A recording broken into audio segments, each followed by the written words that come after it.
నవరసంబులుకు నాట్యమయూరియై మూల శబ్దంబుల మోక్షహంస. నవరసంబులుకు నాట్యమయూరియై మూల శబ్దంబుల మోక్షహంస. పరమ పవిత్రమౌ పరమాత్మ గీతయే నేడు నాట్యంబాడుచుండెగనుమా. పరమ పవిత్రమో పరమాత్మ గీతయే నేడు నాట్యంబాడుచుండెగనుమ. మునిరతనార్యులు మోదిల్లు శిష్యుండు, మునిరతనార్యులు మోదిల్లు శిష్యుండు సహజాచలుని కంఠ శబ్దరీతి. అజ్ఞానతిమిరంబులంతంబుజేయ అనాదిబోధను వినుము ఆర్యులార. అజ్ఞానతిమిరంబులంతంబుజేయ అనాదిబోధను వినుము ఆర్యులార. వినుము ఆర్యులార. తెలిపే జ్ఞానేశ్వరుల్ గీతన్ దివ్యరీతి. తెలిపే జ్ఞానేశ్వరుల్ గీతన్ దివ్యరీతి. ఆణిముత్యమీ గ్రంథము అచలులార. ఆణిముత్యమీ గ్రంథము అచలులార. ఆదరించిరి గీతను అచల ఋషులు గురుని వాక్కుగా గ్రహించి గురుతుగనుడు. ఆదరించిరి గీతను అచల ఋషులు గురుని వాక్కుగా గ్రహించి గురుతుగనుడు. హరి ఓం శ్రీ గురుభ్యో నమః. ఓం నమో భగవతే వాసుదేవాయ. ఓం నమో నారాయణాయ. ఓం నమః శివాయ. ఈ గీతా జ్ఞానగ్ర కార్యక్రమాలే నిన్నటికి 942 రోజులు అయిందండి. ఈరోజు 943 రోజు. ఈ గీతా జ్ఞానగ్ర కార్యక్రమం సంకల్పించి నిర్వహిస్తున్న శ్రీ విద్యాసాగర్ గురువు గారికి, శ్రీ వెంకటేశ్వర గురువు గారికి శ్రోతలందరి తరపున ధన్యవాదాలు, వందనాలు. ఈనాటి కార్యక్రమంలో పాల్గొన్న ఆత్మస్వరూపులైన శ్రోతలందరికీ కైవల్యాశ్రమం తరపున, అలాగే శ్రీ శివరామ దీక్షితుల వారి అచల యూట్యూబ్ ఛానల్ తరపున హృదయపూర్వక స్వాగతం, వందనాలు. గురువు గారిని కార్యక్రమం ఆరంభించమని కోరుతున్నానండి. సర్వము గురువుమయము, సర్వము గురువుమయము. భవరోగ వైద్యుడతడని తెలియుము. సకల విద్యల నిలయము దక్షిణామూర్తి అతడని తెలియుము. మూగవాణి మాటను, ఈ మూగవాణి మాటను శ్రోతలు కోటలు దాటింతురు. గురుకృపా సిద్ధితోనే నేనెంత ఆనందమొందినాను. నిజయోగి శ్రీకృష్ణుడు నిజ భక్తుడైనట్టి అర్జునుండు. వీరి సంవాదామృతం జనులార మన పాలిట అమృతం. వేదవ్యాసుడు దీనిని జనుల ఎద వికసించునట్లుగాను మహాభారతమందున వెలిగించే కోటి సూర్యుల వెలుగుతో నిత్య సత్య శాశ్వతమైన పరిపూర్ణంలో లేఖనే జరుగుతున్నట్లుగా మనకు తెలియబడుతున్న ఈ యొక్క శ్రీమద్ భగవద్గీత జ్ఞానేశ్వరీయ జ్ఞాన యజ్ఞంలో 943 రోజు, అంటే 2023 అక్టోబర్ 2వ తేదీన శ్రీకృష్ణ దేశికేంద్రుల 51వ కందపద్యంతో శ్రోతలందరికీ సాదర స్వాగత సుమాంజలి. శ్రీ గురుభ్యో నమః. శ్రీమద్భాగవత కృష్ణదేశిక ప్రభులు రచించిన 292 కందార్థ దరువులు సంపూర్ణంగా జ్ఞాన యజ్ఞంలో రోజుకొకటి చొప్పున వ్యాఖ్యానించబడిన విషయం శ్రోతలకు విదితమే.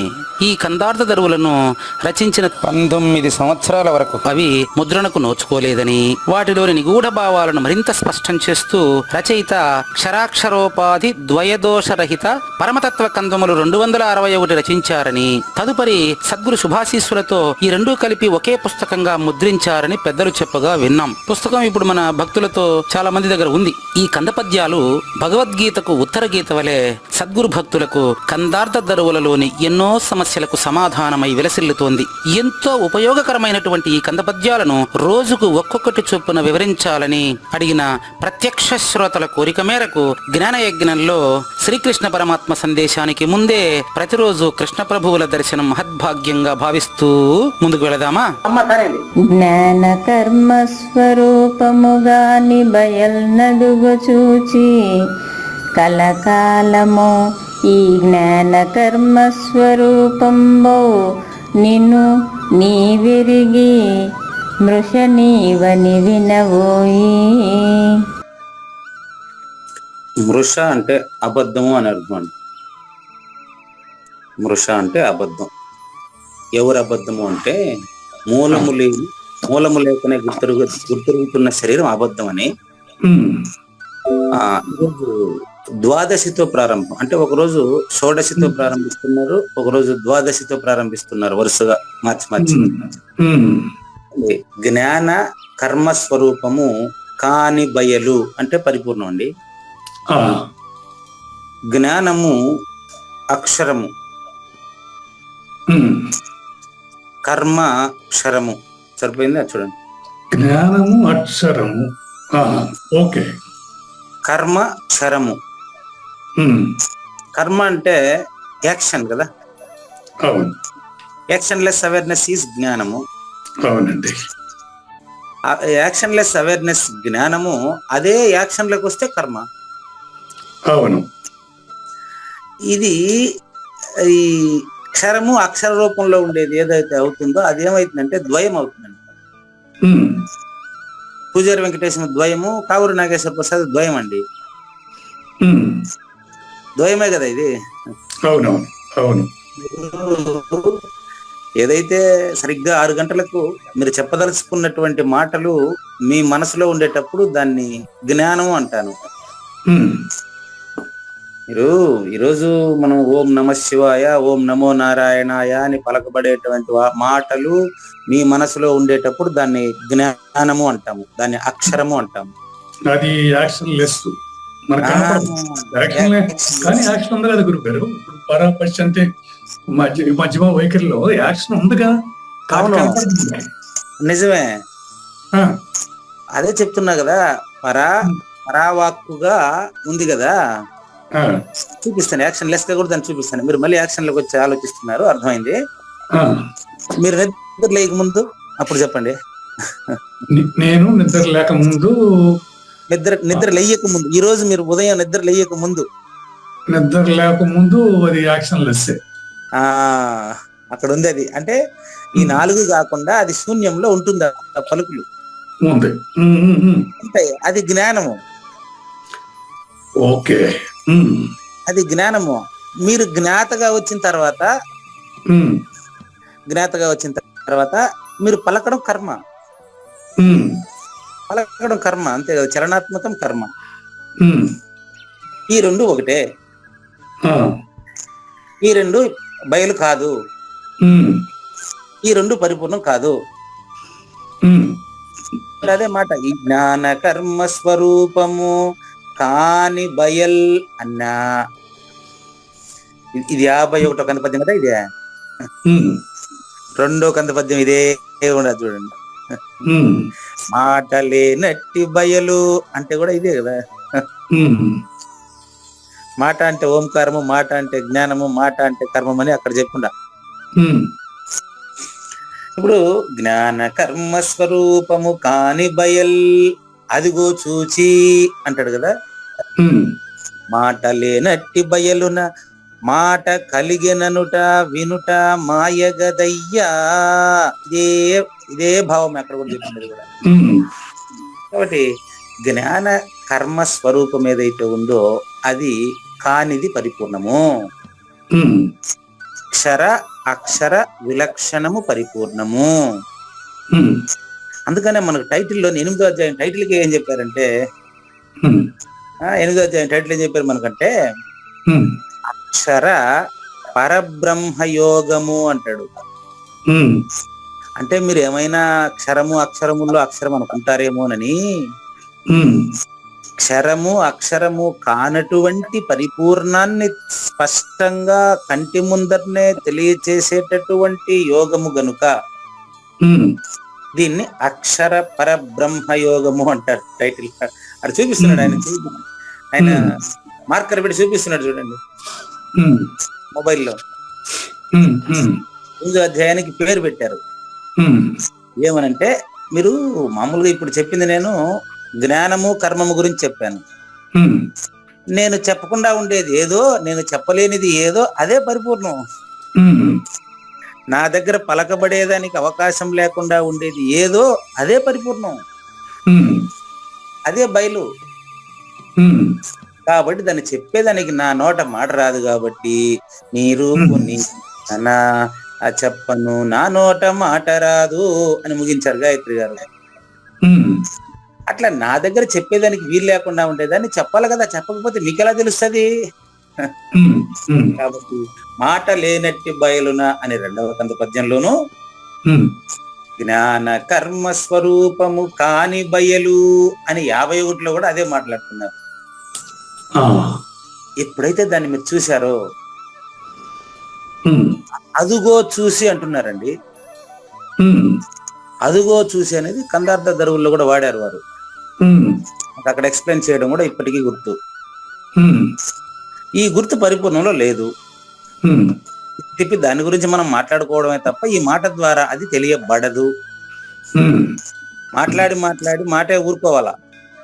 ఉమ్, చెప్తాను ఇప్పుడు. దీన్ని అక్కడ ఎలా చెప్పారంటే, ఇంత సింపుల్ అయిన విషయాన్ని అక్కడ ఎంత కష్టపడ్డారంటే వారు. ఉమ్, ఎందుకంటే 19 సంవత్సరాల తేడా దీనికి దానికి. ఉమ్, అక్కడేమంటారంటే, లేదనకుము ఉన్నది అదిగో అంటారు ఈ మాట. ఉమ్, అయ్యా మాటి మాటికి నీకు అర్థం కానంత మాత్రాన పరిపూర్ణం లేదు కదా, పరిపూర్ణం కూడా లేదంటే పోలేదా అని చాలా మంది మాట్లాడుతూ ఉంటారు కదా. ఉమ్, అటువంటి వారి కోసం అక్కడ లేదనుకుము ఉన్నది అదిగో అని చూపిస్తాడు. ఉమ్, పక్కన ఏం రాస్తాడంటే, ఉమ్, ఆయన చూసి నువ్వు లేదని తెలుసుకున్నావు కదా అని ఆ మాట అక్కడ సైలెంట్ అనమాట. దానికి వ్యాఖ్యాతే చెప్పాలా, ఉమ్, గురువు గారు చెప్పరు. అందుకే చెప్పకనే చెప్పడం అంటే అదే. ఉమ్, లేదనకుము ఉన్నది అదిగో పక్కన ఏం రాస్తాడు తెలుసా, ఉమ్, నే తెలిసి తిననకు దీన్ని నీవెరిగేవా అంటాడు. ఉమ్, ఆదది నీచే తెలియను, ఎరుక చేత పరిపూర్ణమును తెలుసుకొనుటకు వీలు కాదు కాదు కాదు. ఉమ్, కాబట్టి జ్ఞాన కర్మ స్వరూపము కాదు గనుక, అందులో ఎరుక లేదు గనుక, అది తన్మాత్ర రహితము గనుక, అది మాత్రమే ఉంది గనుక, దాన్ని తెలుసుకోవడానికి రెండవది లేదు గనుక. ఉమ్. వేగంగా చెప్పేస్తున్నాను, ఇంకా నిదానంగా చెప్పాలా? లేదండి, అర్థం చెప్తున్నారు, పర్లేదు, ఏం ఇబ్బంది లేదు. అది అంతటి స్పష్టంగా మన కంటెదురుగా గోడ కనిపించినంత స్పష్టంగా పరిపూర్ణుడికి పరిపూర్ణమే ప్రత్యక్ష ప్రమాణంగా ఉంది గనుక అందులో జ్ఞాన కర్మలు లేవని చెప్తున్నాడు. కలకాలము, కలకాలం అంటే నిత్యము అని అర్థం. కలకాలము అంటే నిజానికి ఏం చెప్పాలంటే, ఈ కాలము అనేది కళ అనే అర్థం. కలకాలం అనేది అక్కడ ఏం వాడారంటే, నిజానికి చూడండి, జ్ఞానకర్మ స్వరూపము కాని బయలు నిత్యం. చూసిన తర్వాత కాలం కళ. కాలం ఎందుకు కళ అంటే, ఈ రోజు ఉండేది రేపు రేపు మారిపోతాం. అదే ఈ రోజుని నేడు అంటాం, రేపటికి దీన్నే నిన్న అంటాం. కాబట్టి కాలం అనేది కళ, మార్పు, పరిణామశీలం. కాబట్టి కలకాలము ఈ జ్ఞాన కర్మ స్వరూపం. ఇక్కడ చెప్పినటువంటి ఈ ఏది ఎరుక. ఎట్లా చెప్తున్నాం ఎరుక అని? జ్ఞాన కర్మ స్వరూపం నిన్ను అని మాట్లాడుతున్నారు కదా. ఉమ్, కాబట్టి కృష్ణ ప్రభువులు స్పష్టంగా కృష్ణ పరమాత్మే అనడంలో నాకేం సందేహం లేదబ్బా. కానీ నేను అంటాను పరిపూర్ణాన్ని వదిలేస్తే ఏమవుతుంది గురుగారు? గొప్ప ముసుకుపోతుందా? కొంచెం రాసుకోండి, అంటే మీరు చెప్పింది రాయాలి, క్వశ్చన్ రాసుకోండి, ఎక్స్ప్లెయిన్ చేస్తాను. పరిపూర్ణాన్ని వదిలేస్తే ఏమవుతుంది? దానివల్ల గొప్ప ముసుకుపోయేదేమో అన్నది రాసుకోండి, చెప్తా, ఆన్సర్ చెప్తానండి. ఉమ్, పరిపూర్ణాన్ని వదిలేస్తే ఏమవుతుంది? ఉమ్, వదిలేదానికి కానీ పట్టుకునేదానికి కానీ పరిపూర్ణంలో నువ్వు లేదే, ఉమ్, అదే ఆన్సర్. పరిపూర్ణంలో వదిలేవాడు పట్టుకునేవాడు లేదు కదా, అది తప్ప అదే మాత్రమే ఉంది, రెండోది లేదని కదా చెప్తాను లేదు. మరి దాని గురించి డిస్కస్ చేయటం ఏమిటి అనేది నాకు అర్థం కాదు. డిస్కషన్ చేయకపోతే జనన మరణ భ్రాంతి ఉంది కదా. చాలా మంచి ప్రశ్న. మీరు కాదు, మీరు పరాముంది ఏమన్నారు? జ్ఞానం విషయంలో శూన్యంలో ఉంది అన్నారు. ఏది అంటే యాక్షన్ గానే ఉంది కానీ మరి దానికి ముందు ఉంది పరిపూర్ణం అనుకుంటే మరి పరిపూర్ణం ఏదో ఇప్పుడు శూన్యంలో అక్కడ పరిపూర్ణంలో యాక్టివిటీ లేకపోతే ఈ పరాపశంతి మధ్యన రాకుండా ఉంటాయంటారా? చూడండి, రాలేదండి, రాకుండా ఉంటాయే కాదు, రాలేదు. దానివల్ల నాకు ప్రయోజనం ఏంటి అనేది మీ అంతరార్థం. ఇప్పుడు మీరు అడిగిన మాటల్లో అర్థం ఏంటంటే ఆ పరిపూర్ణ వల్ల నాకు ప్రయోజనం ఏంటి అని. మానవ జన్మలో ధర్మబద్ధమైన జీవితం గడపలేదే. చాలా ఇంపార్టెంట్ ప్రశ్న ఇది. వదిలేస్తే పోలేదంటే అట్లా వదిలేదని నేను ఒప్పుకోను. అమ్మో, పూజారి వెంకటేశం కదా, తమాషా, వీడికి ప్రవర్తన రాలేదే, మనిషి అంతా బాగానే ఉన్నాడు, గుణం గుడిసేట్టుగా ఉంది. నో, అట్ట పూజారి వెంకటేశం వదిలేవాడు కాదు, మొండి పట్టుదల కలిగిన వాడండి. పరిపూర్ణాన్ని వదిలేస్తే పోలేదా, అది నాకు అర్థం కాలేదు కదా, అది నాకు తెలియదు కదా. నో, అంటే దానివల్ల యాక్టివిటీ ఏమి లేనప్పుడు వదిలేస్తే పోలేదా? పట్టుకుని పీకులాట పనికిరాందని పట్టుకు పీకులాట ఎందుకని అట్ట వదిలేవాడు కాదండి వీడు. ఎందుకు వదలటం లేదు తెలుసా? పూజారి వెంకటేశం తన జీవితంలోనే రాక్షసుడుగా ప్రవర్తించి ఉన్నాడండి. తను మన భేదాలు లేక తానే గొప్పవాడని అహంకారంతో విర్రవీగాడండి. రాక్షస గుణాలతో పెట్టరేగిపోయాడండి. లాస్ట్ కి ఈ సమాజం పైన విరక్తి పుట్టి మోక్షం సంపాదిస్తాననే భ్రాంతి పొందాడండి. మోక్షం సంపాదిస్తాననే భ్రాంతి ఎందుకు పొందాడంటే సమాజంలో గుళ్ళు గోపురాలకు పోయి ఆ ప్రదేశాల్లో ప్రశాంతంగా ఉన్నారండి. అదే వ్యక్తి ఇంటికాడికి వస్తే రాక్షసుడిగా ప్రవర్తిస్తున్నాడండి. అదే వీడికి కూడా అలవాటు అయిపోయిందండి. అంటే మీరు చెప్పేది ఏంటంటే యాక్షన్ లెస్ స్థితే ముక్తి, అదే మోక్షం, అదే పరిపూర్ణం అంటారు. నిజమైన మోక్షం అదేనని ఇన్ని రోజులు వీడికి తెలియదండి. నిజమైన మోక్షం అదేనని ఇన్ని రోజులు వీడికి తెలియదండి. తెలిసిన తర్వాత తెలిసిన వాడు కనపడడం లేదండి. ఇది మిగతా వాళ్ళకు చేరవేయడమే నీ ధర్మం రా అని చెప్పేసి సద్గురువు పూజారి వెంకటేశాన్ని బోధాధికారం ఇచ్చి పంపించాడండి. అంతేగాని సద్గురువు ఎప్పటికీ సద్గురువే, పూజారి వెంకటేశం ఎప్పటికీ లేనివాడేనండి. లేనివాడైనప్పటికీ సమాజంలో యదా యదా హి ధర్మస్య గ్లానికి, ధర్మానికి హాని జరిగి అంటే ధర్మం అనేది ఆచరించేది, హాని జరిగి అంటే ధర్మానికి జరిగేదానికి అది ఒక వస్తువు కాదు ధర్మం అనేది. మానవ ప్రవర్తనలో ధర్మము లోపించుట వలన, చాలా ఇంపార్టెంట్, ప్రకృతి ధర్మాన్ని మానవుడు ఆచరించకపోవడం వలన సమాజం అంతా కూడా మానసిక రుగ్మతతో సమాజం కలుషితమైందండి. మానసిక రుగ్మతను, సమాజంలో ఉండే మానసిక రుగ్మతను పోగొట్టాలంటే ఖచ్చితంగా ప్రబోధ అవసరమేనండి. బోధించేవాడికి పరిపూర్ణం తెలిసుంటే వినేటువంటి ప్రజలు మానసిక ప్రశాంతికి, మానసిక విశ్రాంతికి లోనయ్యే అవకాశం ఉంటుందండి. కానీ బోధించే వాడికి గానే పరిపూర్ణం తెలియకుండా పోతే వాడు సమాజంలో ఇంకా ఎక్కువ అల్లకల్లోలమే చేస్తాడండి. ఇంకో దీని ఒక పెద్ద వ్యాపారం చేస్తాడండి. మీరు ఎందుకంటే యాక్షన్ ఉంటే విశ్రాంతి ఉండదు.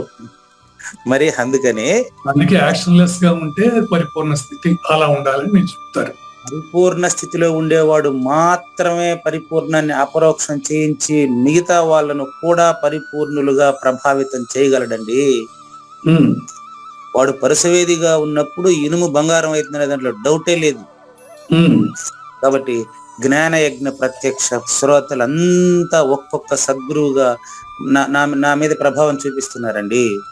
ఉమ్, వీరందరి జ్ఞాన యజ్ఞాన్ని ఎవరు ప్రారంభించారో ఎవరు ముగిస్తారో నాకు ఏమీ అర్థం కావడం లేదండి. అసలు ఇది ప్రారంభం అవుతుందని అనుకోలేదండి.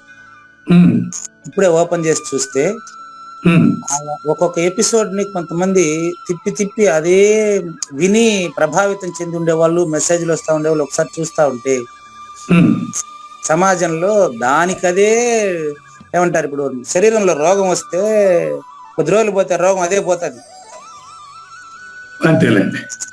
అదే విధంగా ఈ సమాజంలో ధర్మానికి హాని జరిగినప్పుడు సాక్షాత్తు దక్షిణామూర్తి స్వరూపుడైనటువంటి సద్గురువే మానవ రూపంలో వచ్చి బోధన కొనసాగిస్తాడని మనకు 4వ అధ్యాయం 8, 9, 10 చెప్పారు. ఉమ్, ఉమ్, ఆ విధంగా ఇది కొనసాగుతుందే తప్ప ఇప్పుడు నేనేం పట్టుకోవడం లేదు, వదలడం లేదు. దాన్ని ఉమ్, నేను దేన్ని పట్టుకోవడంలే, వదలడంలే. ఉమ్, ఎందుకంటే పరిపూర్ణాన్ని తెలియజేసేదానికి సద్గురు ఆ పద్యంలో తెలియజేస్తున్నాడు తప్ప ఉమ్, దాన్ని పట్టుకునేదానికి పూజారి వెంకటేశం లేడు, ఆ, దాన్ని వదిలేదానికి కూడా వాడి దీంట్లో లేడు.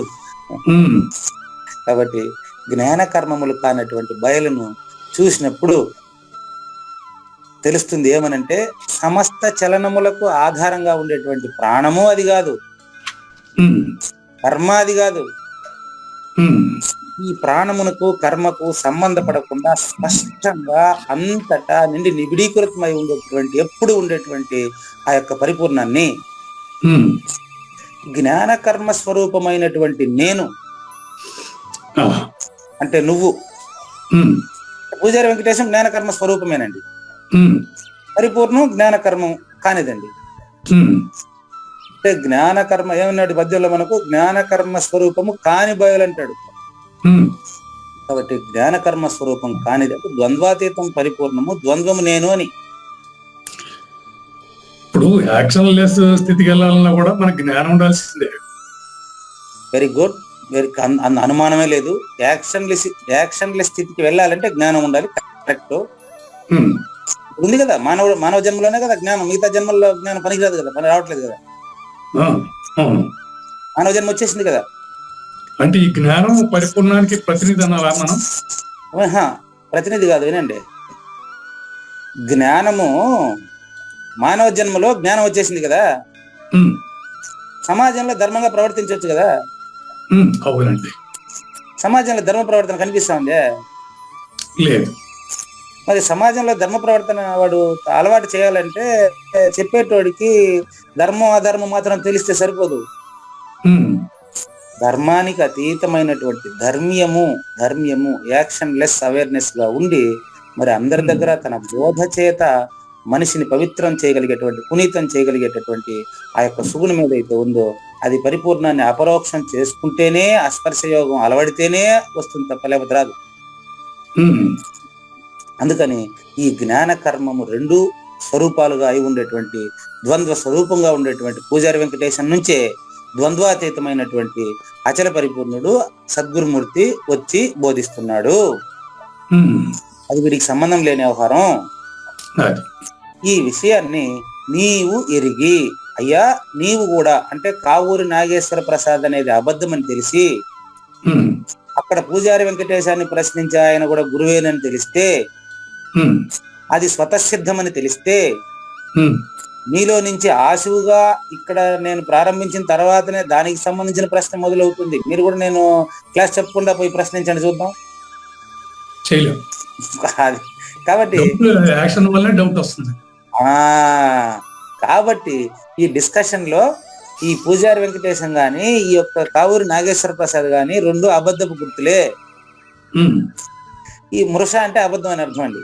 ఉమ్, ఈ విషయాన్ని మనం అబద్ధం అని తెలిసినటువంటి వెంటనే ఉమ్, నీ విరిగి మృష నీవని వినబోయి, ఉమ్, మృష నీవని అంటే మానవ జన్మ పరమార్థాన్ని తెలుసుకోవడం అనేది సద్గురువు చేతనే సాధ్యము. ఉమ్, ఆ సద్గురుమూర్తి ద్వారా మనకు తెలిసి ఏకం శాస్త్రం దేవకీపుత్ర గీతం కదా. ఉమ్, చూడండి, ఏమి శాస్త్రాలు తెలిసినా భగవద్గీత తెలిసినట్టు కాదు. ఉమ్, భగవద్గీత ఒకటి అర్థమైతే అన్ని శాస్త్రాలు అర్థమైనట్టు. ఉమ్, క్లియర్ గా ఉంది, గుర్తుపెట్టుకోండి. అదేలేండి. నిజంగా భగవద్గీత అర్థమైతే ఉమ్, సకల శాస్త్ర సారాంశము నీకు తెలిసినట్లే. నీ నుంచి తప్పు జరగదు, ఉమ్, నీ నుంచి తప్పు జరగదు. ఉమ్, ఎందుకంటే కర్త ఉండడు నీలో. అప్పుడు అరే ఏదో బాగుంది, అదేలేండి. ఇప్పుడు అదే మీరు చెప్పింది. ఉమ్, నీలో కర్త ఉండడు ఇంకా. అదే ఇప్పుడు యాక్షన్ లెసన్ తెలుసుకోవడానికి అంటే పరిపూర్ణమని తెలుసుకోవడానికి ఇబ్బంది ఏముంది? అది తెలుసుకోలేరు అనే పదం ఎందుకు వాడతారో నాకు అర్థం కాదు. ఎందుకు వాడతారంటే ప్రకృతికి అలవాటు పడినటువంటి వాడు ద్వైదోషంలో ఉంటాడు. ఉమ్, ప్రకృతికి అలవాటు పడిన వాడు, శబ్దస్పర్శ రూపరసగంధాలకు అలవాటు పడిన వాడు ఉమ్, చూసిందల్లా కావాలంటున్నాడు కదా. ఉమ్, మనిషి తనకున్న సౌకర్యాలు తనకంటే మూడింతలు ఉండే విషయాన్ని గుర్తించలేదు కదా. ఉమ్, అది గుర్తించేటువంటి అవేర్నెస్ వస్తుందన్నమాట అచల పరిపూర్ణ గురుమూర్తి ప్రభావం చేత. అదండి. ఉమ్, రాజన్మ సాకార సద్గురుమూర్తి ప్రభావం చేత తనకున్న సౌకర్యాలు తన అవసరానికంటే మూడింతలు ఎక్కువ ఉన్నాయని గుర్తించి ఉమ్, మామూలు వైరాగ్యం కాకుండా జ్ఞాన వైరాగ్యం కలిగి ఉమ్, సాధన సంపద అలవడి ఉమ్, పరిపూర్ణ గురు సూచనకు సంసిద్ధం కాగలడు.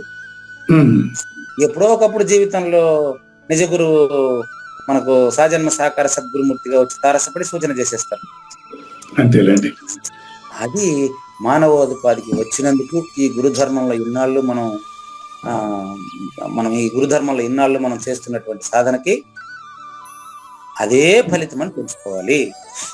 అదే ఇప్పుడు ఇంతకాలం మీరు చెప్తా ఉండేవాళ్ళు నిర్వికార నిరుపేలప్ప నిరామయ అని చెప్తూ ఉంటారు. ఇవన్నీ కూడా పరిపూర్ణ లక్షణాలే. అవును, ఇక్కడ అంతా యాక్షన్ లెస్ వ్యవహారం. ఇది నిరాకారము, నిర్వికారము, నిరామయం అండి. నిరాకారము, నిర్వికారము, నిరామయం, పరిపూర్ణం. అది నువ్వే అది. కానీ నాగేశ్వర ప్రసాద్ కాదు, అది విషయం. ఓకే, నాగేశ్వర ప్రసాద్ గారు అనేది ఆ దేహానికి పెట్టిన పేరు కాబట్టి మీకు అలా అన్వయించి చెబుతున్నాను, అంతేనండి. అదే ఇప్పుడు భగవద్గీతలో కూడా ఇది చెప్పబడుతోంది కదా గురుగారు. అంతేనండి. కాబట్టి జన్మ కర్మలకు కారణమై ఉన్న వస్తువు అబద్ధపు గుర్తండి. జన్మ కర్మలకు కారణమై ఉన్న వస్తువు అబద్ధపు గుర్తును సద్గురుముఖత ఈ విధంగా ఇప్పుడు మన ఇద్దరికి చెప్తాండేది ఆయన గురువు గారే, అంతే, ఏ అనుమానం లేదు. సద్గురుముఖత వస్తు నిర్ణయంగా ఇక్కడ చెప్పిన వస్తువు జన్మ కర్మలకు కారణమైన వస్తువు అబద్ధపు గుర్తు. దాన్ని వస్తు నిర్ణయంగా విచారిస్తే అది ఏమని తెలిసిందంటే మనకు ప్రాణముతో కూడిన జ్ఞానముగా తెలుస్తుంది. అదే ద్వయం.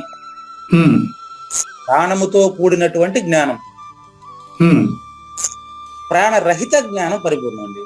జ్ఞాతృత్వ రహిత జ్ఞానం పరిపూర్ణం అండి. ఫస్ట్ మనం భగవంతునికి భక్తుడు, మళ్ళీ భక్తి మాత్రం ఉంటుంది. భగవంతుడు మళ్ళీ భక్తి మాత్రమే ఉంటుంది. భగవంతుడు గాని భక్తుడు గాని అనే రెండు ఉండవు ఇంకా. అంతేనండి. అది అన్నమాట. అది పూర్తిగా జ్ఞానకర్మ రహితం కదా, పరిపూర్ణం. అంతే. ఈ మాయా చేతిలో నాకేం వద్దని నిశ్చయంగా ఉంటాను, పరిపూర్ణం. ఉండేవాడు అనుకునేవాడు ఉంటాడు మళ్ళీ ఇంకా. అవును. వీడు ఎట్ట ద్వంద్వం చెప్తాను చూడండి. ఇప్పుడు ₹1 ఓ పక్క బొమ్మ ఓ పక్క బొరుసండి, రెండింటిని కలిసే రూపాయి అంటారు. అంతేగాని ఒకటే రూపాయి కాదు. కానీ నాణ్యము అంటే రెండు ఉంటాయి. మరి గుర్తు అంటే వాడికి శరీరం ఉంటుంది, దాంట్లో జ్ఞానం ఉంటుంది.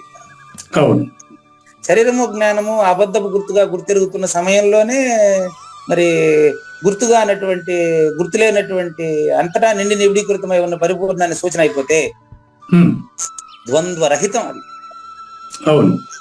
మీరు ద్వంద్వ ఏకం,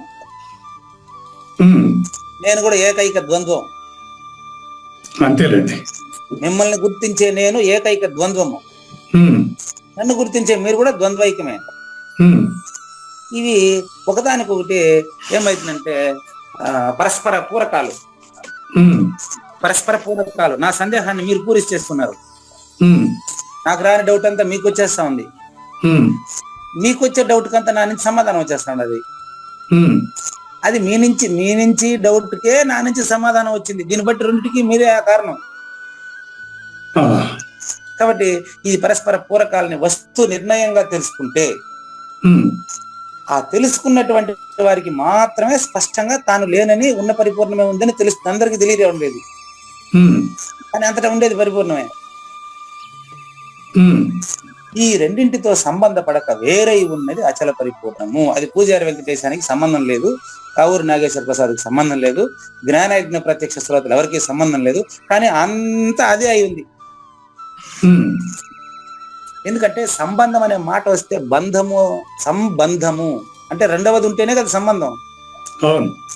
సంబంధపడకుండా అంతటా నిండి నిబిడీకృతమై ఉండే అచల పరిపూర్ణం ఏదైతే ఉందో అట్టి దాని యందు, ఆ పరిపూర్ణమునందు, ఆ నిరామయమందు, ఆ నిరాకారమందు, ఆ నిర్వికారమందు ఈ గుర్తెరిగే శరీరానికి మూలం, ఉమ్, ఈ గుర్తెరిగే శరీరానికి దాంట్లో మూలం లేదు. లేదు, స్థానం లేదు, మూలం లేదని గుర్తించి దీన్ని ఇప్పుడు ఇక్కడి నుంచి చెప్తాను చూడండి. ఇది స్పష్టంగా తెలియాలంటే ఖచ్చితంగా మీ సందేహం తీరుతా చూడండి. ఉమ్, సద్గురుమూర్తి ద్వారానే ద్వాదశి, షోడశి, పంచదశి వాక్య రీతిగా ఉపదేశం పొంది ఉమ్, కలియుగంలో, ఇప్పటి కాలంలో, నేటి సమకాలీన కాలంలో ఉమ్, ద్వాదశి, షోడశి వాక్య రీతిగా పంచదశి దృష్టాంతంగా తాను లేనని సద్గురుముఖత తెలుసుకుంటేనే ఉమ్, అది సులభం అవుతుంది. అంతేనండి. అక్కడ కాకుండా ఊరికే వీడియోలు, ఆడియోల ద్వారా అది సాధ్యం కాదు. ఉమ్, అది నాలాంటి వాడికి మాత్రమే చెప్పానండి. ఇప్పుడు రమణ మహర్షి లాంటి కొంతమందికి అది సులభం కూడా కావచ్చేమో, ఉమ్, ఉమ్, ఏమో. నాలాంటి వారికి మాత్రం ఖచ్చితంగా కలపల మునిరత్నం గారు లేకపోతే నేను మీకు ఇవన్నీ చెప్పేటవాడిని కాదేమో, అది నా సందేహం. ఉమ్. అంతేగాని నేను కూడా పరిపూర్ణుడేం కాదండి. కానీ గురుగారు ఇక్కడ ద్వంద్వం ఎక్కడ ఉంది గురుగారు? జగత్ అనేది లేనిది అనేది తెలిసిన వాడు ఎక్కడ ఉంటాడు? ఆడు ఉన్నది అక్కడ, ఉనికి ఎక్కడ? అదేనండి. మరి అట్లా ద్వంద్వం ఏముంది?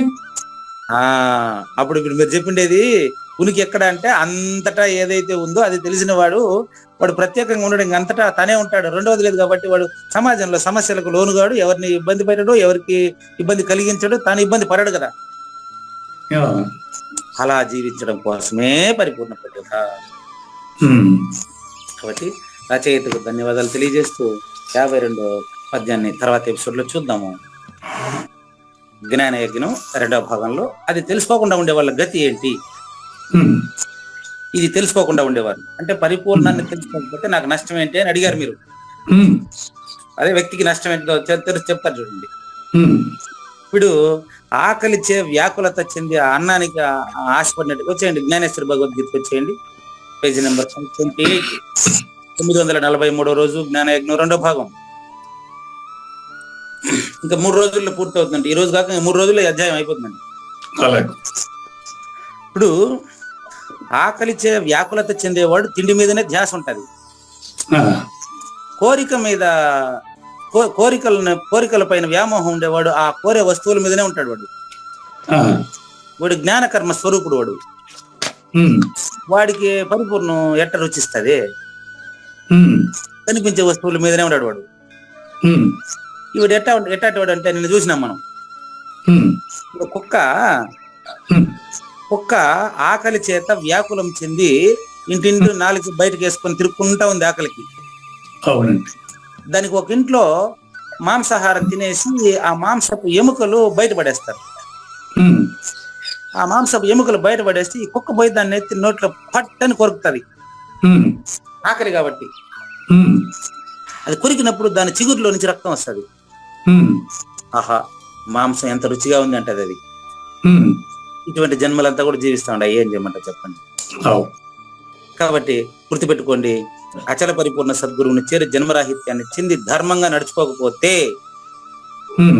ధర్మ ప్రవర్తన లేకపోతే మాటి మాటికి ఇలాంటి మీరు జన్మల కుక్క, నక్క, పులి, మేక ఏదైనా జన్మలు ఎత్తుతూ బలి అవుతూ ఉంటారు. లేదా నేను వారికి సర్ప జన్మ ఇస్తా, జాగ్రత్త. ఆయన అంటాడు, అదే చెప్తున్నా కదా, సమిష్టి కర్తలో వచ్చి మాట్లాడుతున్నాడు ఆయన అని చెప్పాను. సర్ప జన్మము ఇస్తాను, జాగ్రత్త. ఇందువలన తమ విష తీవ్ర చేత తమ శరీరమునే దగ్ధమునర్చుకుంటూ ఒక బిలంలో బంధించబడి అప్పుడప్పుడు ఆ బుస వదులుతూ, బుస అంటే పొట్టు వదులుతుంది కదా పాము, పాము ఆ పొట్టు వదిలేటప్పుడు దాని బాధ ఎంతో ఎవరు వర్ణనాతీతం అండి. కుబుసం అంటారు దాన్ని. కుబుసం వదిలేప్పుడు ఎంతో ఇబ్బంది పడుతుంది అది. ఒక బిలంలో బంధించబడి ఉంటారు. లోపలికి తీసుకున్నటువంటి శ్వాసను బయటికి విడిచుటకు ఎంత సమయం పడుతుందో అంత సమయం కూడా నేను ఈ దుష్టులకు విశ్రమించడానికి అవకాశమే ఇవ్వను. అంటే మళ్ళీ కాలం కూడా మానవ జన్మలో అయితే నీకు హాయిగా బాగా తీరుకుంది. అన్ని ఎవరికైనా సేవ చేయడానికి కానీ సేవ చేయించుకోవడానికి కానీ మానవ జన్మలో చాలా పవిత్రమైన మానవ జన్మ అంటారు. దీన్ని చేజార్చుకునేసి ఇక్కడ అధర్మంగా ప్రవర్తిస్తే ఈ నిమిషం తీరిక లేకుండా క్షణం భయంకరమైనటువంటి భయంతో కొట్టుమిట్టాడుతూ ఉంటది. ఎలుక, పాము, పిల్లి, బల్లి ఇవన్నీ కూడా, పురుగు ఇవన్నీ కూడా క్షణం భయమే వాటికి, క్షణం గండం.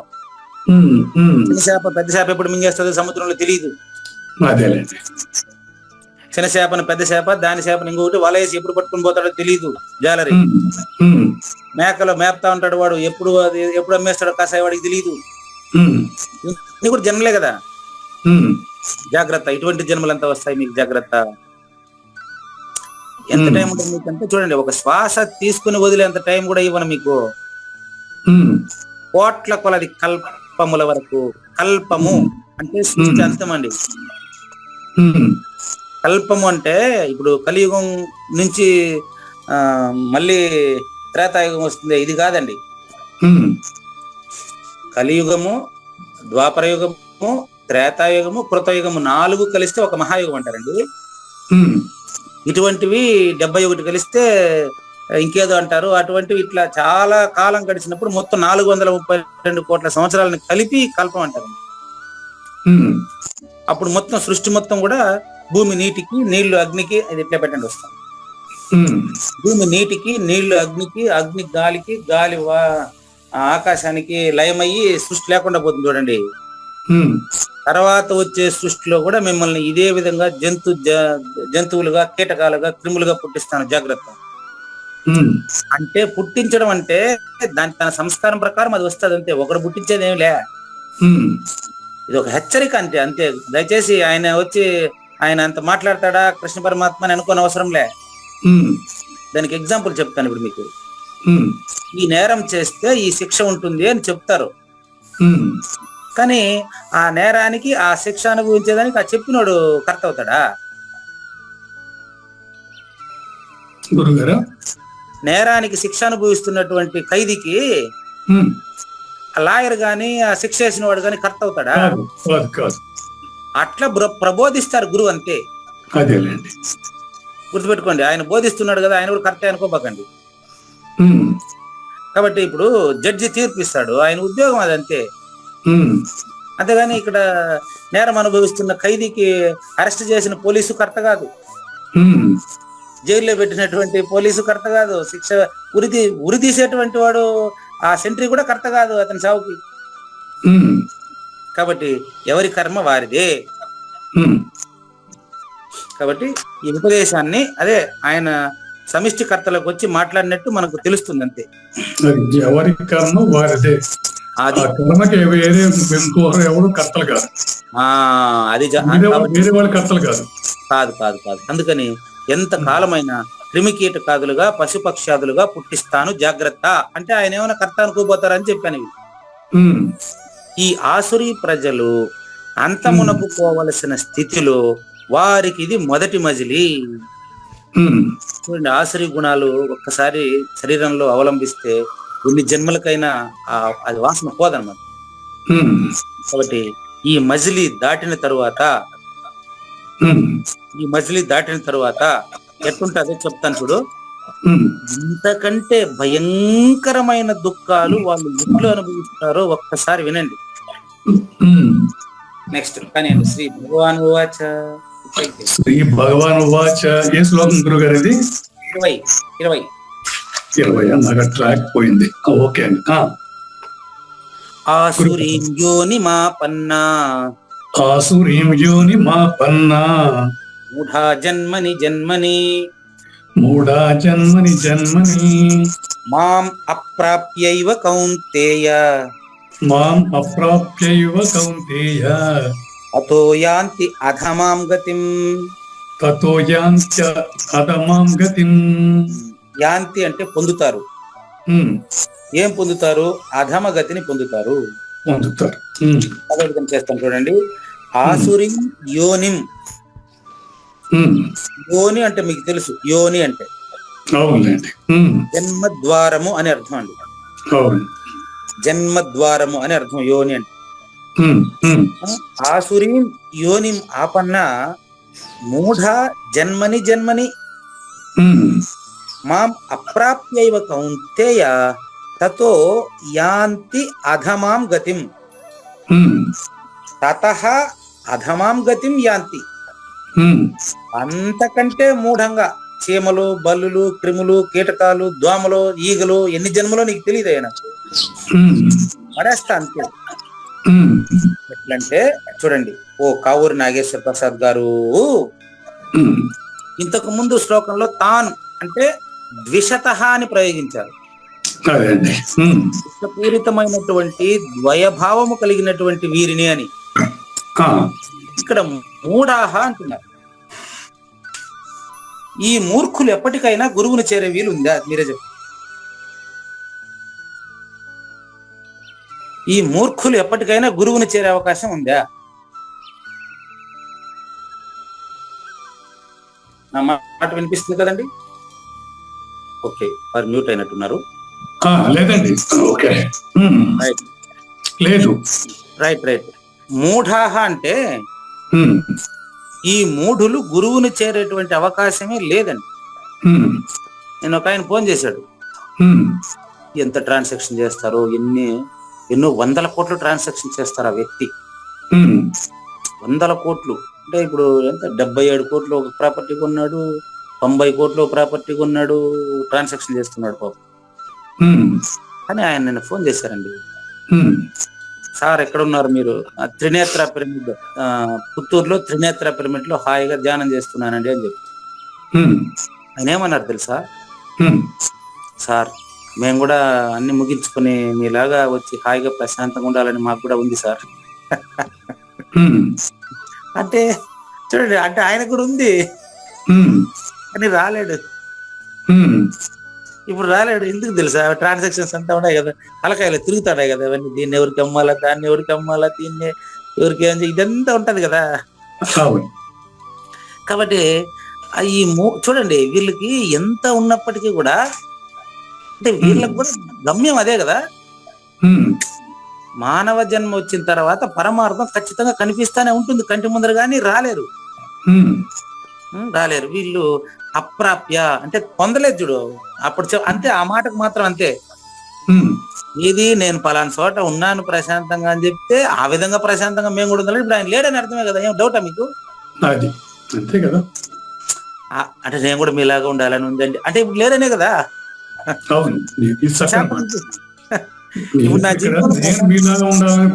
అక్కడ వ్యవహారం తెలిసిపోతా ఉంది, వచ్చేసింది. అంటే నేను ఇప్పుడు మీరు ప్రశాంతంగా లేను అని ఒప్పుకుంటున్నాడు ఆయన. ఒప్పుకుంటున్నాడు. కానీ అంత ఈజీ కాదు ఒప్పుకోవడం. ఒకప్పుడు ఇప్పుడు నేను చెప్పినప్పుడు అటు అంటాడు, కానీ పాపము ఆయన ఇంత డబ్బు ఉంది కదా, నేను ఇంత పెద్దకి ఓనర్ కాబట్టి నేను ఏదైనా చేయగలను అనేటువంటి ఒక ఇది ఒకటి ఉంటది మాకు. కాబట్టి ఇటువంటి వారు మీరు చూడండి, మాం అప్రాప్య అంటే నన్ను పొందకుండా ఏం చేస్తారు చూడండి. ఇక్కడ ఏవా అనే పదం చాలా ముఖ్యమైన పదం ఉంది. మాం అప్రాప్య ఏవా. ఏవా అని ఎందుకు చెప్తున్నానంటే, బాగా గౌరవిస్తారు, అన్ని చేస్తారు, కానీ వాళ్ళ తలకాయలో ఏదో తిరుగుతా ఉందండి. బట్ ఏవా అంటే అర్థం చెప్తాను చూడండి. ప్రాణులు భగవత్ ప్రాప్తికి, ఈ యొక్క మోక్ష సామ్రాజ్యానికి వాళ్ళు నిజమైన మోక్షం తెలియడం కోసం, అచల పరిపూర్ణత తెలియడం కోసం మానవ జన్మ ఒకటే సువర్ణ అవకాశం అండి.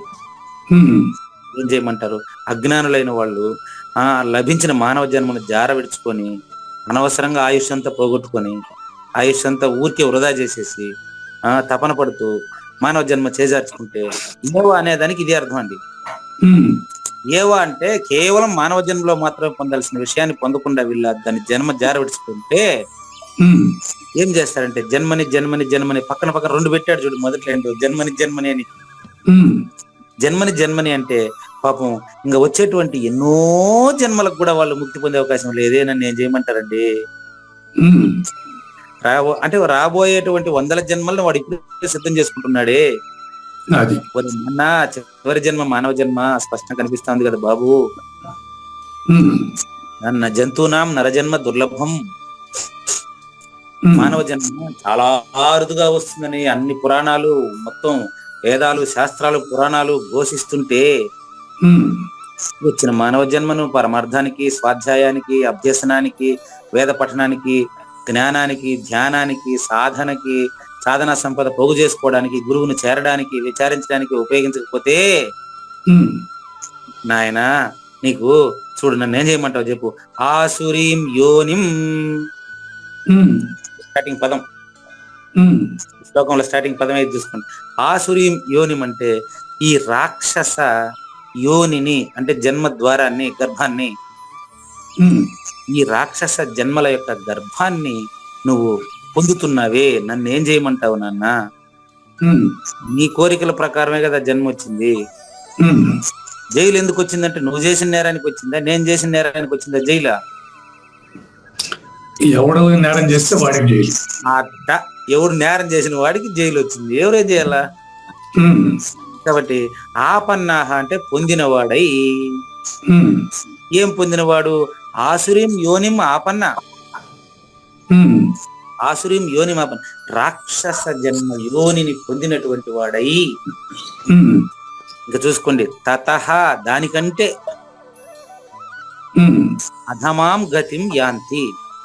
ఉమ్, అధమాం గతిం యాంతి, రాక్షస మనుషులుగా పుట్టడమే కాదు, తత్ఫలితంగా మానవుడి కంటే అధమ జన్మలు అని అర్థం. ఉమ్, మానవుడి కంటే అధమ జన్మలు. ఉమ్, ఇప్పుడు తేలు కనపడితే ఎవరైనా కొట్టేస్తారు, ఏమన్నా చేయండి, తేలు కనపడితే కొట్టకుండా ఎవరు ఉంటారు? ఉమ్, తేలు కనపడితే నుజ్జు నుజ్జుగా చంపేస్తారు, కొట్టేస్తారు అంతే. అవును. పాము కనిపిస్తే కూడా ఏమన్నా కొంతమంది ఏమన్నా పూజలు చేసేవాళ్ళు కొంతమంది ఏమైనా వదిలిపెడతారేమో కానీ 99% మంది పాము కనిపిస్తే కూడా కొట్టేస్తారు. ఉమ్, కాబట్టి తేలు, పాము, ఈగ, దోమ, ఇంకా ఫలానా అని నేను చెప్పలేనండి, మొత్తం మిగతా మానవుడు తప్ప మిగతా జీవరాశులన్నిట్లో పుడతారు, మీరు జాగ్రత్త. ఉమ్, ఇది లాస్ట్ అండి, ఇది మొత్తం కలిపి నరకము అనే ఒక పదంతో, దానికి 3 ద్వారాలతో నెక్స్ట్ శ్లోకంలో చెప్తాను. ఉమ్, చూడండి, ఈ ఆసురీ ప్రకృతి కలిగినటువంటి మానవులు మూర్ఖులు, మూఢులు, ద్వంద్వ ప్రవృత్తి కలిగిన ఉంటే, ద్వంద్వాతీతాన్ని తెలియకపోతే, ఉమ్, నన్ను పొందకయే అంటే అచల గురువును పొందకయే అని అర్థం అండి. ఉమ్, నన్ను పొందకయే అంటే అచల ఋషిని పొందకయే, అచల ఋషి జ్ఞానాన్ని ఆకలింపు చేసుకోకుండానే, ఉమ్, మరి అచల పరిపూర్ణ స్థితిని పొందకుండానే ఉమ్, ప్రతి జన్మలోనూ ఆసురీ యోనులను పొందుతూ చివరికి మానవ జన్మ కంటే ఇతరమైనటువంటి జన్మలలో పతనమై, ఇతరమైనటువంటి హీనమైనటువంటి యోనులను, ఘోరమైనటువంటి నరకాలని పొందుతారు. ఉమ్, ఆ నరకానికి ద్వారులు వెళ్ళి నరకానికి బాట, రాచబాట ఎట్టేసుకున్నారు తర్వాత శ్లోకంలో అలాగే. ఇందులో జ్ఞానేశ్వరి వ్యాఖ్య చూడండి. చూడండి, ఈ ఆసురీ సంపదల వలన వీరింతటి భీషణ దుఃఖంతో నిండి ఉండే స్థితికి వెళ్ళిపోతారండి. ఉమ్, పీక్ స్టేజ్, ఖచ్చితంగా మళ్ళీ జన్మ మానవ జన్మ రాని స్థితికి వెళ్ళిపోతాడు, అనుమానమే లేదు.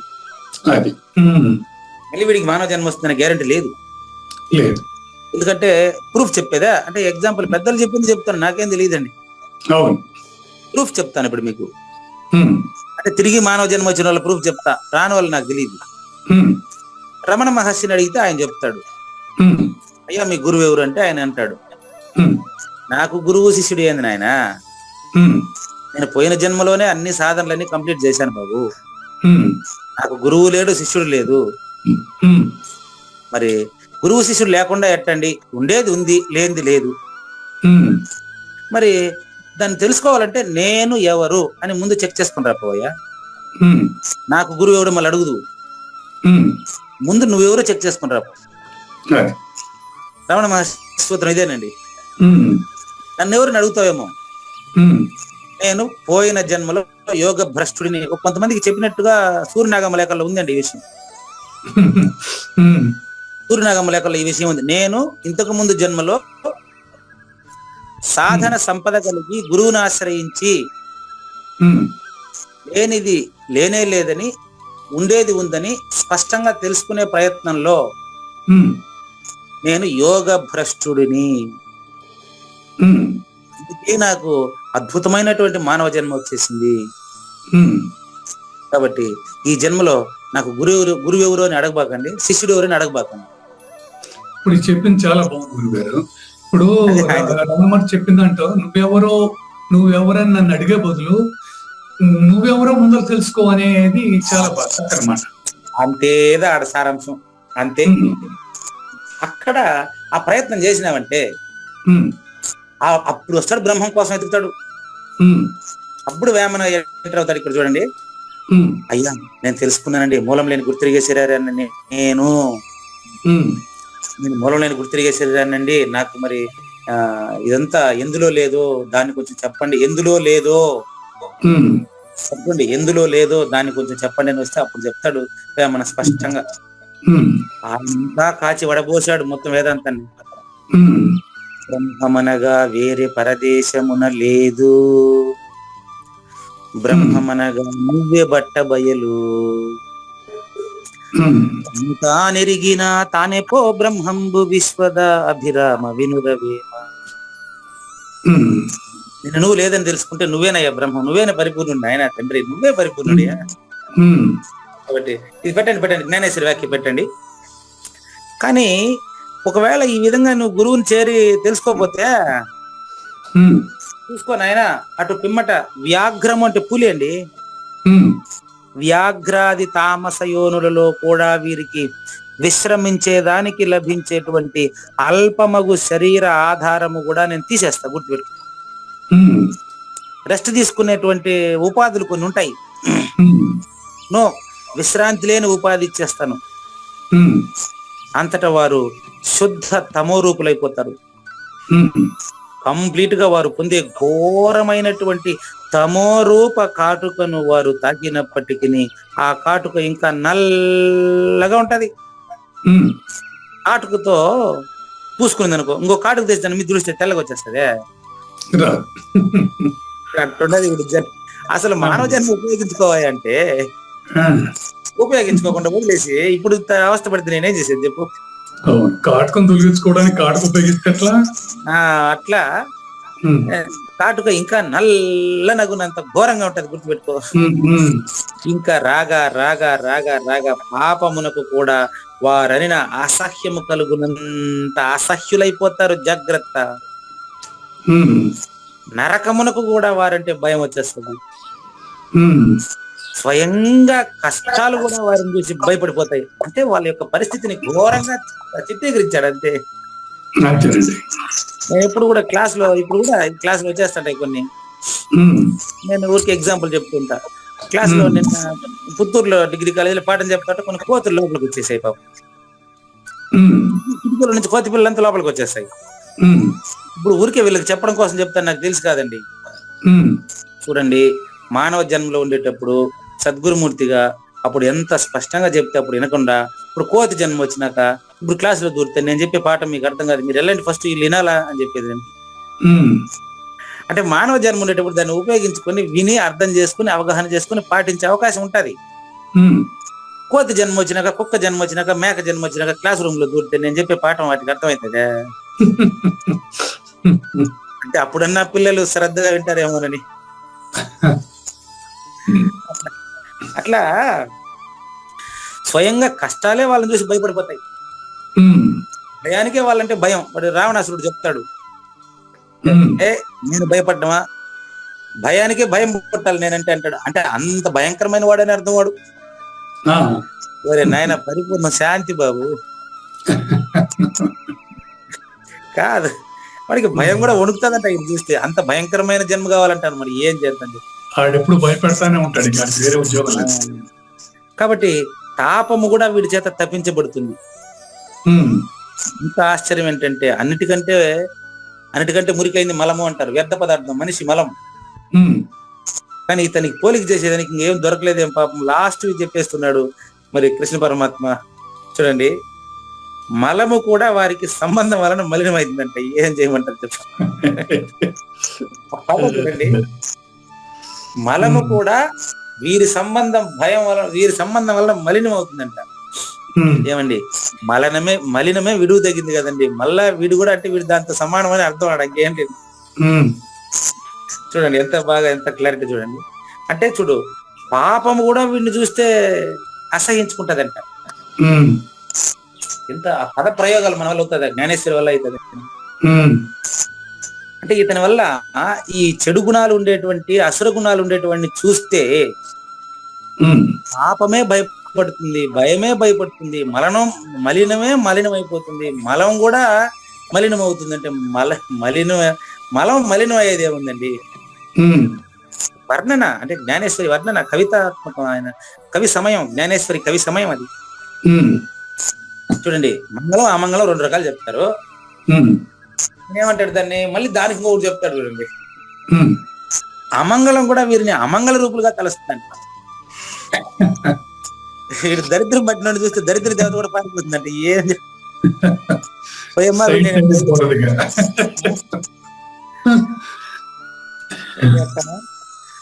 వాడు అమంగళం కూడా వాడిని చూస్తే భయపడుతుంది, అమంగళం అనుకుంటుందంట. అది చూడండి, కాటుకకి కాటుకుని పూసుకున్నట్టుగా మలాన్ని కడిగేదానికి నీళ్లు పోయాలి, కానీ మలంతో కడిగితే ఇంకా గొప్ప అవుతుంది. అట్లా ఇప్పుడు స్పృశ్యతలు కూడా వారి సంసర్గ దోషానికి భయపడతాయి.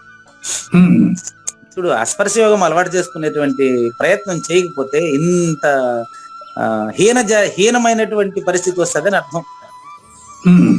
ఎందుకంటే హీనంగా వర్ణించడం నాకైతే చేత కాదు. ఈ రీతిన ఈ సంసారంలో అధములైన వారందరినీ మించిపోయి అసురీ ప్రజలు భిన్న భిన్న తామస యోనుల్లో పోయి అంతమంది ప్రత్యక్ష తామస గుణం అయిపోతారు.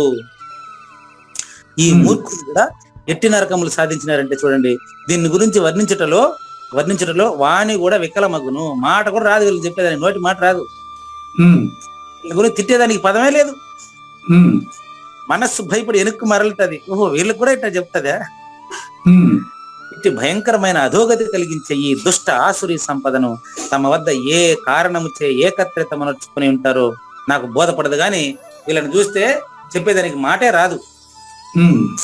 అని ఎప్పుడు కూడా ఈ అసురీ సంపద అనే దారి నువ్వు పట్టొద్దు నాన్న, ఇది మనకు అవసరం లేదు. ఈ దారి ఎవరు పట్టబాకండి. జ్ఞానయజ్ఞ ప్రత్యక్ష శ్రోతలకు అసురీ సంపద లేదు, ఇంకా దాని జోలికి పోయేది వద్దు. మనం ఎక్కడ అసురీ సంపదకు ప్రభువులు ఉంటారో, ఎక్కడ పైన చెప్పబడిన దంబాది దోషములు కనిపిస్తుందో అక్కడ పాదమే పెట్టబాకండి, మాట్లాడబాకండి, దూరంగా వచ్చేయండి.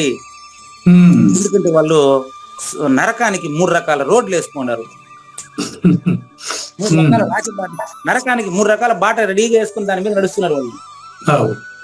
ఆ 3 రకాల రోడ్లు ఎలా ఉంటాయో త్రివిధం నరకస్యధం అనేటువంటి తర్వాత ఎపిసోడ్ లో చూద్దామండి. లేనిది లేదు, ఉన్నది లేకపోవుట లేదండి, ఈ గొప్ప మర్మమంతా నీ వలన తేటగా తెలిసినండి.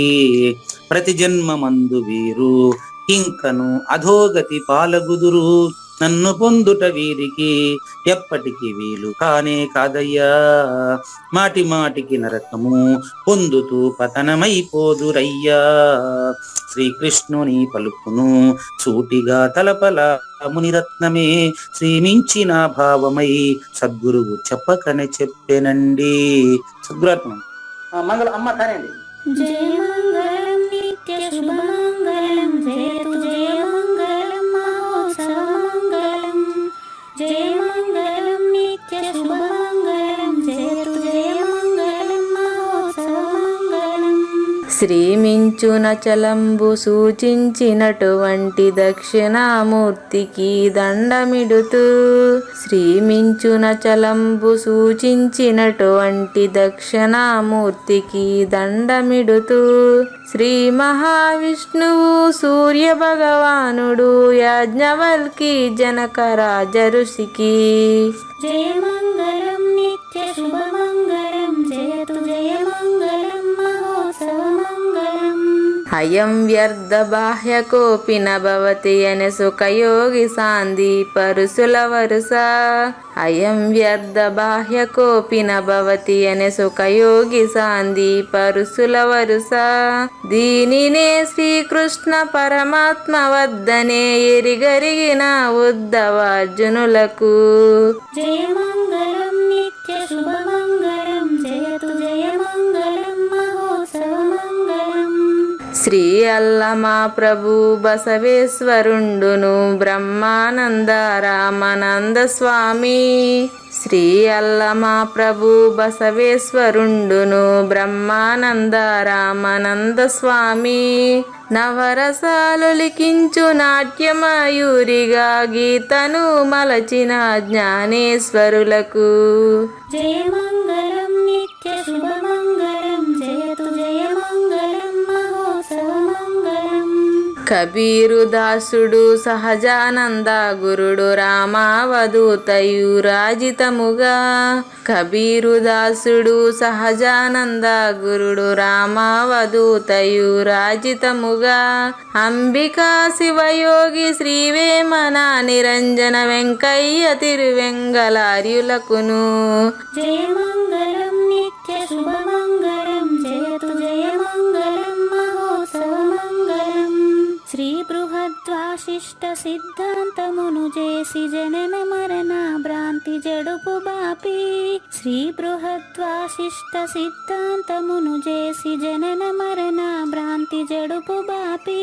అచల సాంప్రదాయమవనిలో నెలకొలిపి అందించినట్టి శివరాములకును. జయమంగళం నిత్య శుభమంగళం జయతు జయమంగళం మహోత్సవమంగళం. మెప్పైన బోధల తిప్పలు బాపిన అప్పయ్య మంత్రియు అచల గురులు.